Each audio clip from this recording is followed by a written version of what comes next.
నీట్గా కడిగి పెట్టుకున్నటువంటి లేత దొండకాయలు 1/2 కేజీ తీసుకున్నానండి.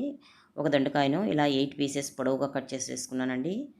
ఇలా అన్నీ కట్ చేసుకున్న తర్వాత టేస్ట్కి తగినంత సాల్టు, అలాగే 1/4 టీ స్పూన్ పసుపు, 1/2 టేబుల్ స్పూన్ ఎండు కారం పొడి, 1/4 టీ స్పూన్ పెప్పర్ పౌడరు వేసేసుకోవాలి. ఒక జార్లోకి 8 పచ్చిమిర్చి అలాగే కొద్దిగా అల్లం వేసుకొని ఇలా స్మూత్గా గ్రైండ్ చేసుకున్న పేస్ట్ వేసేసుకొని మరోసారి అంత బాగా మిక్స్ చేసుకొని 1 కప్పు శనగపిండి, 1/4 కప్పు బియ్యం పిండి వేసుకొని అంతా మిక్స్ చేసుకొని మీకు ఏదైనా కొంచెం లూజ్గా ఉందనిపిస్తే కొద్దిగా బియ్యం పిండిని యాడ్ చేసుకోండి. మీడియంగా హీట్ అయినటువంటి ఆయిల్లోకి కడాయికి సరిపడినన్ని ఇలా దొండకాయ పీసెస్ని వేసేసుకొని లో ఫ్లేమ్లో వీటిని ఫస్ట్ 5 మినిట్స్ వరకు ఇలా ఫ్రై చేసుకున్న తర్వాత లాస్ట్లో 2 మినిట్స్ వరకు కొంచెం ఫ్లేమ్ పెంచేసుకొని ఇలా మంచి గోల్డెన్ బ్రౌన్ కలర్ వచ్చే వరకు ఫ్రై చేసుకోవాలండి.